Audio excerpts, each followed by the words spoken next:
Hello everyone. Today we will be discussing about four major articles. पहला अंतरिम order on Waqf amendment act of 2025. We will be discussing about this. Supreme Court on anticipatory bails on caste crime. Second important article है. Third article में हम बात करेंगे Gandhi Sagar area में जो meeting का प्रोजेक्ट स्टार्ट किया मध्य प्रदेश गवर्नमेंट ने उसके बारे में. एंड लास्ट में एल्यूमिनियम आयन बैटरीज के बारे में डिस्कस करेंगे. आइए एक एक करके इन आर्टिकल्स को समझते हैं. सबसे पहले वक्फ बिल के बारे में समझ लें. देखिए, सुप्रीम कोर्ट ने अभी एक अंतरिम ऑर्डर पास किया वक्फ अमेंडमेंट एक्ट 2025 को लेके, जिसमें जो बेंच लीड किया गया है chief justice of India BR घवी जी के द्वारा लीड किया गया है. इसमें 65 पिटीशंस फाइल की गई थी ऑन वेरियस बेसिस, जहां पर डिस्ट्रिक्ट कलेक्टर की पावर बहुत ज्यादा दी गई है. उन्हें नॉन मुस्लिम्स को इंक्लूड किया गया वक्फ बोर्ड के अंदर. 5 साल का मैंडेटरी प्रैक्टिस पीरियड की बात की गई है. वक्फ बाय यूजर प्रिंसिपल कहीं ना कहीं अबॉलिश करने की बात की गई थी, उसे चैलेंज किया गया. एंड लिमिटेशन एक्ट इसके ऊपर बात की गई थी. अब क्या चेंजेस हुए हैं और क्या चीजें हमें यहां पे याद रखनी है. देखिए, डिस्ट्रिक्ट कलेक्टर को यहां पर सेक्शन 3C के अंडर पावर दी गई थी कि वो वक्फ प्रॉपर्टी अगर कोई उसके ऊपर इंक्वायरी करता है तो इमीडिएटली उसका स्टेटस लूज हो जाएगा. एंड डिस्ट्रिक्ट कलेक्टर यूनिलेटरली उनके पास पावर है कि वो कहीं ना कहीं रेवेन्यू और वक्फ बोर्ड के रिकॉर्ड को चेंज कर सकते हैं. अब यहां पर नो थर्ड पार्टी राइट के बारे में बात किया गया है कि भाई वक्फ बोर्ड का वो जो स्टेटस है आप उसको डिस्पोज ऑफ ना कीजिए जब तक ट्रिब्यूनल का फाइनल डिसीजन नहीं आ जाता है. अब नॉन मुस्लिम रिप्रेजेंटेशन के ऊपर एक कैप लगा दी गई. सेंट्रल जो वक्फ बोर्ड है, काउंसिल है, उसमें 22 मेंबर्स रहेंगे. मैक्सिमम 4 नॉन मुस्लिम्स हो सकते हैं. स्टेट में जहां पर 11 मेंबर्स हैं वहां पर 3 नॉन मुस्लिम्स हो सकते हैं. तो हेड जो होंगे वो again as far as possible Muslim majority से ही आएगा. Then 5-year practice of Islam, अगर हम बात करें इसको कहीं ना कहीं स्टे लगा दिया गया क्योंकि कोई वेरीफाई करने का इसमें कोई प्रोविजन आपका मौजूद नहीं था. देन इसमें अबॉलिशन बाय वक्फ यूजर, जैसे मान लीजिए कोई लैंड है गवर्नमेंट को बिलोंग करता है, अब उसको रिलीजियस प्रैक्टिसेस के लिए या चैरिटी के पर्पस के लिए यहां पर मुस्लिम कम्युनिटी यूज कर रही है, तो पहले वो वक्फ प्रॉपर्टी माना जाता था. अब ऐसा नहीं होगा. कोर्ट ने इस प्रोविजन को अपहेल्ड किया है. एप्लीकेशन बाय लिमिटेशन एक्ट, यहां पर यह कहा गया है कि भैया वक्फ बोर्ड यहां पर विद इन एक लिमिटेड पीरियड के अंदर इसको चैलेंज कर सकता है कोर्ट के अंदर. तो यह भी बात यहां पर अपहेल्ड की गई है. तो कहा जाता है कि देखो, जुडिशियल जो बैलेंस है इसको क्रिएट करने की कोशिश की गई है. लेजिस्लेटिव प्रिजम्पशन के ऊपर इसको नहीं बेस किया गया. कहीं ना कहीं आर्बिट्री एग्जीक्यूटिव पावर को लिमिट करने की कोशिश की गई है. माइनॉरिटीज के राइट, जो खासकर कम्युनिटी की ऑटोनॉमी के बारे में बात की जाए तो उनको प्रोटेक्ट करने की बात की गई है. गवर्नमेंट के अनड्यू इंक्रोचमेंट को रोकने की कोशिश की गई है. सेपरेशन ऑफ पावर की बात की जाए तो रेवेन्यू ऑफिसर अकेला प्रॉपर्टी के टाइटल को डिसाइड नहीं कर सकता है.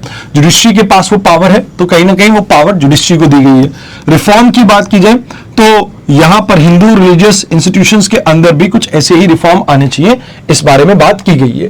तो कहते हैं कि भाई पार्लियामेंट ने इस एक्ट को पास किया था अप्रैल 2025 में, नोटिफाई हुआ आपके अप्रैल 2025 में ही.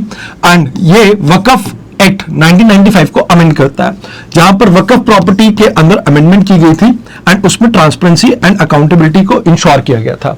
तो यही वो प्रोविजंस हैं जो आपको यहां पे याद रखने. सेम प्रोविजंस यहां पर अगेन एक बारी मैंने थोड़ा डिटेल में रिपीट कर रखे हैं.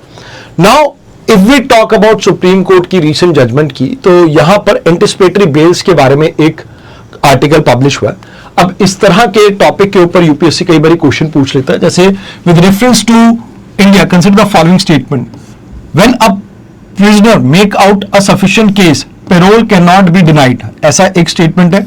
State government have their own prisoner release on parole. तो लाइक उनके खुद के रूल्स हो सकते हैं, तो इसके बारे में यहां पर स्टेटमेंट गिवन है. आप एक बार कमेंट सेक्शन में इसका आंसर जरूर से टाइप करना. बट मीनवाइल हम इस आर्टिकल को समझते हैं. पहले केस को समझते हैं.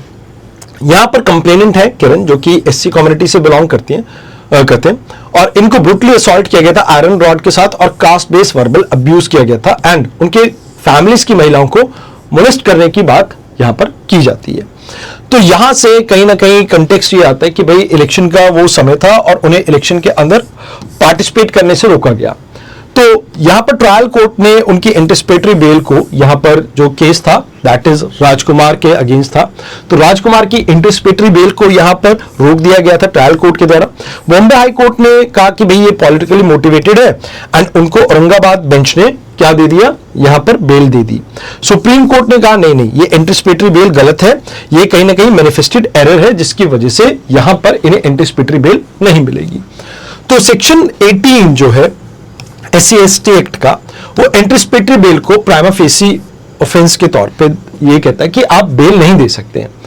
स्टार्टिंग में अगर आप देखें तो यहां पर इसके पीछे रेशनल ये दिया गया था कि भैया आप यहां पर रिटेलिएशन की एक प्रॉब्लम देखने को मिल सकती है, इन्वेस्टिगेशन के अंदर पर्सन कहीं ना कहीं प्रॉब्लम क्रिएट कर सकता है, विटनेस की प्रोटेक्शन बहुत जरूरी है एंड एक पावर एसिमेट्री है, क्योंकि हो सकता है जो पर्सन यहां पर अक्यूज हो वो कहीं ना कहीं सोशली एंड इकोनॉमिकली ज्यादा स्ट्रॉन्गर हो और वो विक्टिम को कहीं ना कहीं थ्रेश कर सकता है, डरा सकता है। तो यहां पर वैसे जुडिशियल प्रेसिडेंट की बात की जाए तो state of MP versus Ramakrishna case में बार ने अपहेल्ड किया था इस लॉ के प्रोविजंस को। Vilas Pandurangan Pawar versus state of Maharashtra में एंटिसिपेटरी बेल परमिसेबल नहीं है प्राइमा फेसिया पे, इस बात को अपहेल्ड किया गया था। And Prithviraj Chauhan versus Union of India 2020 के केस में सुप्रीम कोर्ट ने अगेन जो मिसलेनियस FIR है उसको लाइक यहां पर सुप्रीम कोर्ट ने कहा था कि भाई किसी भी तरह के आप एग्जम्पशंस नहीं ले सकते अगर कंप्लेंट FIR मिसलेनियस है तो भी। तो यहां पर कुछ हद तक अगर मान लीजिए कुछ प्रॉब्लम है लॉ के साथ तो उसमें चेंजेस करने की बात की गई थी, बट गवर्नमेंट ने कभी भी इसको होलिस्टिकली मतलब आप ये कह सकते हो चेंज नहीं किया। ऑल्दो यहां पर अगर हम बात करें तो कुछ चीजें हैं, जैसे बार ऑन एंटिसिपेटरी बेल की बात की जाए तो सेक्शन 18 जो है वो कहीं ना कहीं एंटिसिपेटरी बेल से डील करता है, जो कि सेक्शन 438 CRPC एंड सेक्शन 482 भारतीय न्याय संहिता ये भी ये कहता है कि भैया यहां पर बेल अवेलेबल नहीं है। कॉन्स्टिट्यूशनल वैलिडिटी की बात की जाए तो आर्टिकल 14, 17 एंड 21 ऑल्दो इसे वायलेट करता है ये, बट रीजनेबल क्लासिफिकेशन के अंडर आता है जहां पर सेफगार्ड की बात की जाती है। देन पब्लिक व्यू रिक्वायरमेंट की बात की जाए तो आप अगर घर के बाहर हैं, आउटसाइड है, तो ये पब्लिक व्यू के अंडर आता है section 3 clause I clause R के अंडर। यहां पर जुडिशियल डिसिप्लिन की बात की जाए तो मिनी ट्रायल आप प्री अरेस्ट स्टेज पे नहीं कर सकते हैं, आपको यहां पे प्राइमा फेसी के ऊपर आप बेस्ड ये नहीं डिसाइड कर सकते कि भी केस की क्या फेस वैल्यू है। तो ये चीज है, यहां पर आपको टोटली एविडेंसेस के बेसिस पे डिसीजन देने की जरूरत है। तो वैसे इसका ऑब्जेक्टिव यही था कि हम सेफगार्ड कर सकें, एंटिसिपेटरी बेल क्या होता है उसको समझना जरूरी है। ये बेसिकली सेफगार्ड करने के लिए लिबर्टी को एंड प्रोटेक्ट करने के लिए इंडिविजुअल आर्बिट्री अरेस्ट को, बट ये एक लीगल रेमेडी है, ये आपका कॉन्स्टिट्यूशनल राइट नहीं है और ये सिर्फ नॉन बेलेबल ऑफेंस के केस में आपको अवेलेबल है। एंड यहां पर आपको याद रखना है कि भाई ये बेस्ड क्या आपने लाइक क्राइम आप वहां पर देख रहे हैं उसके बेसिस पे जज डिसाइड करते हैं एंड देन एंटिसिपेटरी बेल को अलाउ किया जाता है। तो दीज आर द थिंग्स जो आपको यहां पे याद रखनी है। आइए अब बात करते हैं चीता मीटिंग प्रोग्राम की। Madhya Pradesh wild life officials ने कहा कि Gandhi Sagar wild life sanctuary में ये कोशिश करेंगे फीमेल को इंट्रोड्यूस करके चीता को कि यहां पर मीटिंग की प्रोसेस को ये आगे लेके जा सके। तो ये Gandhi Sagar wild life sanctuary है एंड इसके ऊपर ये कूनो नेशनल पार्क है। ये दो ही एरिया ऐसे हैं जहां पर चीता की पॉपुलेशन इंडिया में मिलती है। तो कोर साइट में अभी तकरीबन 29 चीता है एंड इसमें से 19 छोटे हैं एंड 10 बड़े हैं। गांधी सागर की बात की जाए तो ये काफी बड़ा एक एरिया है और यहां पर भी हम कह रहे हैं कि भी चीता जो साउथ अफ्रीका से लाए थे उनको हम रिलोकेट कर रहे हैं और आने वाले समय में यहां पर मीटिंग करवाएंगे। 1952 के बाद से चीता भारत में एक्सटिंक्ट थे। 2022 में हमें इनको रीलॉन्च किया नामीबिया और साउथ अफ्रीका से लाके। तो ये ग्रासलैंड, ड्राई, डेसिडुअस फॉरेस्ट और रिवराइन एरियाज में आपको देखने को मिलते हैं। वैसे अफ्रीकन चीता वनरेबल कैटेगरी में आते हैं, Asiatic cheetah critically endangered category में आते हैं, ईरान में मिलते हैं। सिर्फ 20 ऐसे चीता रह गए हैं। अब यहां पर अगर बात करें तो मीटिंग के टाइम पे जनरली आप ये देखते हैं कि ये जो प्यूबर्टी है ये 25 से 30 मंथ में हिट करते हैं एंड सेक्सुअली एक्टिव हो जाते हैं 4 से 8 साल की एज में। रिसेप्टिव पीरियड रहता है 0 से 6 डेज का। यूरिनेशन के थ्रू, वोकलाइजेशन के थ्रू, रोलिंग के थ्रू, रबिंग के थ्रू and like tolerance towards male, इसके थ्रू ये पता लगता है कि ये मीटिंग के लिए रेडी है या नहीं। गेस्टेशन पीरियड 90 से 95 दिन का रहता है एंड अप टू 6 बच्चे यहाँ पर पैदा हो सकते हैं। अब बात की जाए गांधी सागर के बारे में, तो यहाँ पर कहीं ना कहीं लेपर्ड्स की पॉपुलेशन बहुत ज्यादा हाई है, तो इस वजह से थोड़ा मदर और काब के लिए दिक्कत हो सकती है। प्रे बेस भी थोड़ा कम है बिकॉज बहुत सारे टॉप कार्निवोर यहाँ पे हैं। स्ट्रेस हो सकता है यहाँ पे ड्यूरिंग मीटिंग टाइम, खासकर हमने कूनो के केस में भी देखा था जहां पर फीमेल चीता की डेथ हो गई थी स्कल फ्रैक्चर के कारण, तो ये एक थोड़ी प्रॉब्लम हो सकती है। एनर्जी डिमांड की अगर बात करें प्रेगनेंसी के टाइम, लैक्टेटिंग के टाइम पे वहां पर आपको एनर्जी बहुत ज्यादा चाहिए होती है, तो आपको बड़ा प्रे बेस यहां पर चाहिए होगा। एनवायरमेंटल रिस्क है क्योंकि हीट स्ट्रेस यहां पर हो सकता है जिससे काब की डेथ भी हो सकती है, जो कि 2023 में हमें देखने को भी मिली थी। एंड ह्यूमन डिस्टर्बेंस का भी यहां पर कुछ प्रॉब्लम हो सकती है। अब हम मेटिंग के बारे में इतने डिटेल में क्यों पूछ रहे हैं, क्योंकि एक बार यूपीएससी ने इंडियन एलिफेंट के बारे में इस तरह का क्वेश्चन पूछा था, जैसे फीमेल ग्रुप का लीडर होती है, मैक्सिमम गेस्टेशन पीरियड के बारे में बात की गई, फिर उनके बाकी डिटेल्स के बारे में बात की गई, पॉपुलेशन कहां ज्यादा मिलती है इसके बारे में बात हुई। तो दैट्स व्हाई आपको इस तरह की नॉलेज यहां पर इस टॉपिक में पता होनी चाहिए। आइए अब बात करते हैं आज के आखिरी आर्टिकल की, जो कि पीआईबी से है। इस आर्टिकल में हम बात करेंगे अल्यूमिनियम आयन बैटरीज की। तो ये centre for nano and soft matter science जो है, जो कि आईसेक बेंगलुरु के साथ मिलके इन्होंने क्या किया है, बिल्ड किया है अल्यूमिनियम आयन बैटरी को। ये रिचार्जेबल है, अल्यूमिनियम अबंडेंट है, रिसाइकल कर सकते हैं आप इजिली।